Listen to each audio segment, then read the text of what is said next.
went to this work farewell party thing for one of my colleagues. He's been working for 40 years in this profession.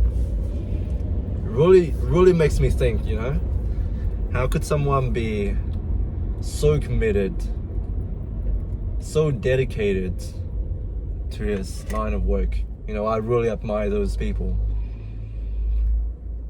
There's some people that when you just look at them, you just know that their work is their life, you know? They're so committed. It's like their purpose.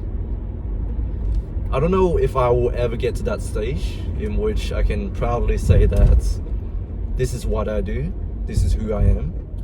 I don't know, man. I really don't know whether I will find something that I'm truly passionate about, and yeah, man, maybe those days are gone. Maybe now it's not about your career anymore. It's about who can make the most money, who can leverage in this economy, and who can have multiple income. It doesn't matter what you do. It doesn't matter what skills you have. It doesn't matter as long as you know how to leverage this thing and pull incomes from multiple sources. Maybe those are the truly successful people of today's age, but I don't know, man. To me, I think it's more impressive, to me anyways. I think it's more impressive when you have a skill, like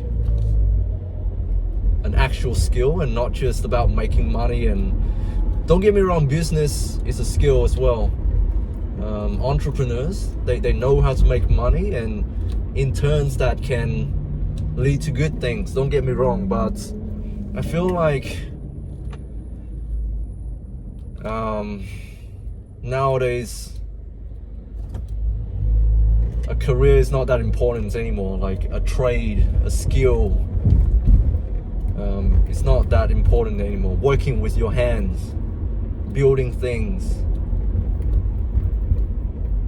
helping the community, those are not as glamorous as, you know, being a YouTuber or entrepreneur, or like, look, I'm not trying to shit on these people, but I don't know what I'm talking about. I had a beer.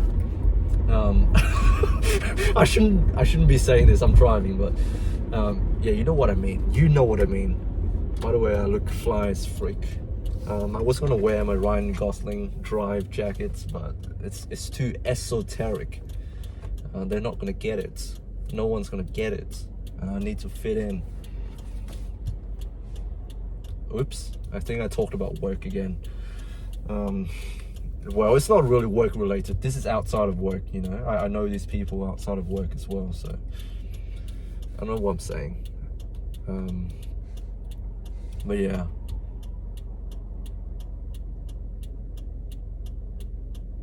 I don't know. I had a long talk with my one of my senior colleagues, and he shared a story about his sons as well, how they are also sort of trying to find their ways in life. They don't really know what they want to do yet. They're not settled yet. They don't have a partner. They don't have children. They don't have a house yet. And hey,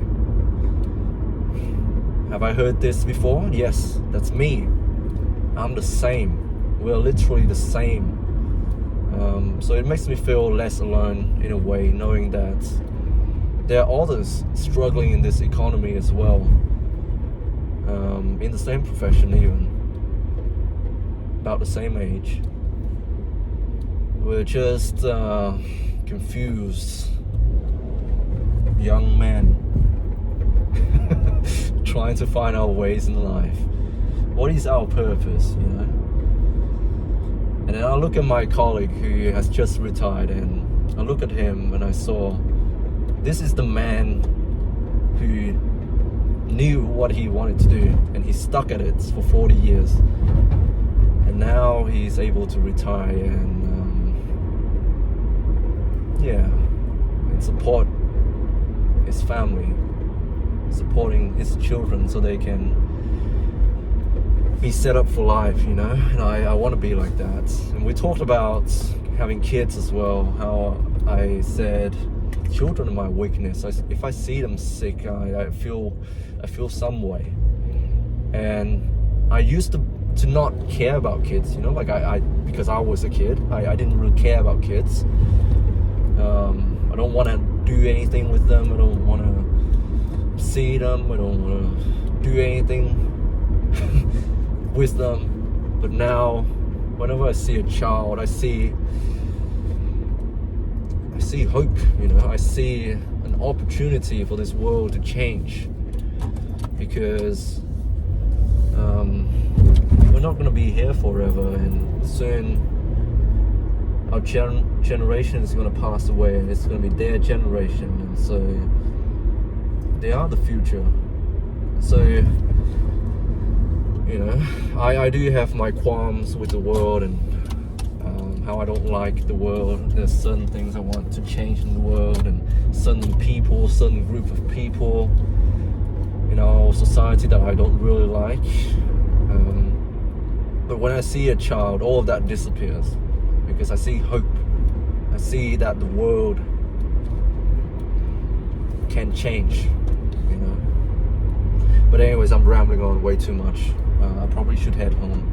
In fact, I had to force myself to get out of that party, because everybody was talking, and you know, when I catch myself zoning out,